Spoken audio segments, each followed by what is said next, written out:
રાજ્યમાં ખેડૂતોની નારાજગી પછી સરકાર સફાળી જાગી। જિલ્લા કક્ષાએ હાથ ધરાશે ખેડૂત સંમેલન।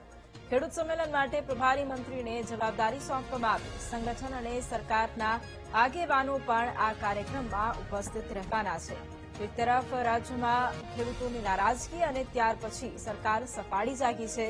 જિલ્લા કક્ષાએ હવે ખેડૂત સંમેલનો હાથ ધરવામાં આવશે। ખેડૂત સંમેલન માટે પ્રભારી મંત્રીને જવાબદારી પણ સોંપવામાં આવી છે। સંગઠન અને સરકારના આગેવાનો પણ આ કાર્યક્રમમાં ઉપસ્થિત રહેવાના છે। તો આજે કેબિનેટની બેઠક મળી હતી, તેમાં આ એક મહત્વપૂર્ણ નિર્ણય રાજ્યના ખેડૂતો માટે લેવામાં આવ્યો છે। એક તરફ ખેડૂતોની નારાજગી જોવા મળી હતી, આંદોલનો ખેડૂતો દ્વારા કરવામાં આવ્યા હતા અને ત્યારબાદ સરકારનો નિર્ણય। અને આજ મુદ્દે સંવાદદાતા મેહુલ ફોન લાઈન પર છે।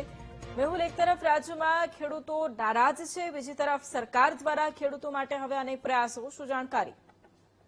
બિલકુલ વાત કરવામાં આવે તો સંગઠનની સાથે મળીને આ પ્રયાસો જે છે થઈ રહ્યા છે અને ખાસ ખેડૂતોને રીઝવવા માટેના પ્રયાસોની અંદર હવે જિલ્લા કક્ષાએ સંમેલનો જે છે તે કરવામાં આવી રહ્યા છે। ખેડૂત સંમેલનો જે છે તે વિવિધ જિલ્લાઓની અંદર યોજાવાના છે।